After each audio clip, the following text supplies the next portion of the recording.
Hi everyone, I'm here with your 234 lesson, How Can I Rewrite Products? Now that you have worked with generic rectangles, you have begun to see how useful they are for many problems that involve multiplication. Today you will look at how generic rectangles can be used to do mental math. You will discover a new mathematical property that you can use in many situations, the distributive property. 280. Miranda likes the idea that she can do multiplication more easily by visualizing generic rectangles. She wants to rewrite 8 times 32 so that she can easily find the product. Draw a diagram for Miranda for 8 times 32.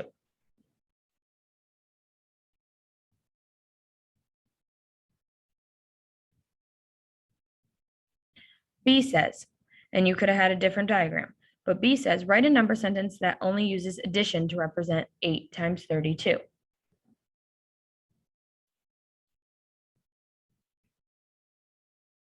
So you can get that from your generic rectangle. So I'm just going to draw mine, and you could have had something different, but I think it'll be easier to show you if I do it this way. So 8 times 32 would be 240 plus 16 because it's inside the generic rectangle.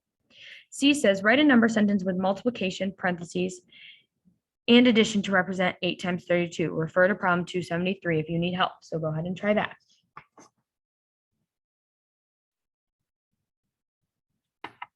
You should have had 8 times 32 equals 8 times 30, the quantity of 30 plus 2.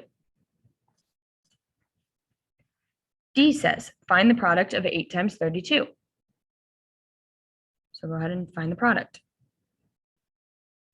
Should have gotten 256. Okay.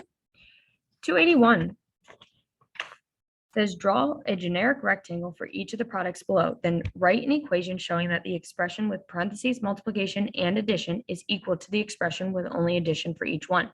Finally, find the product. So go ahead and draw your generic rectangles.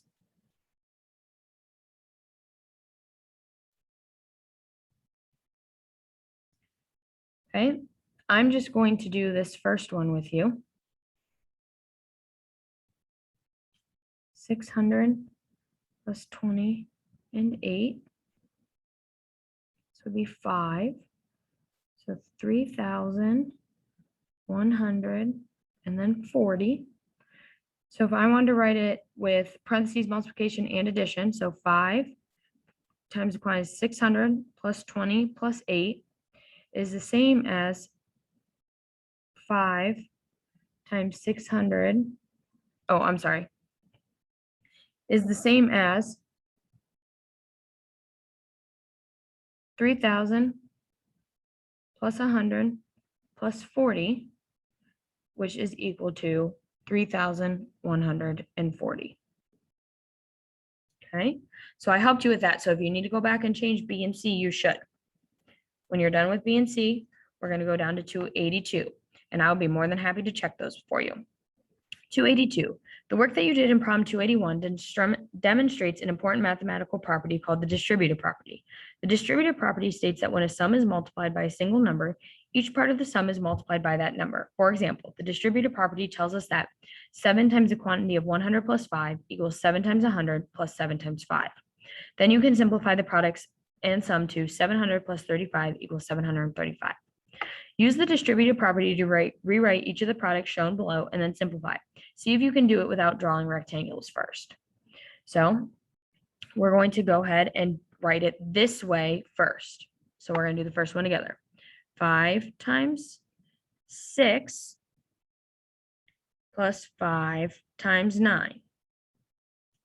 That's equal to 30, because 5 times 6 is 30, plus 5 times 9, which is 45, which then, once we add those, is equal to 75.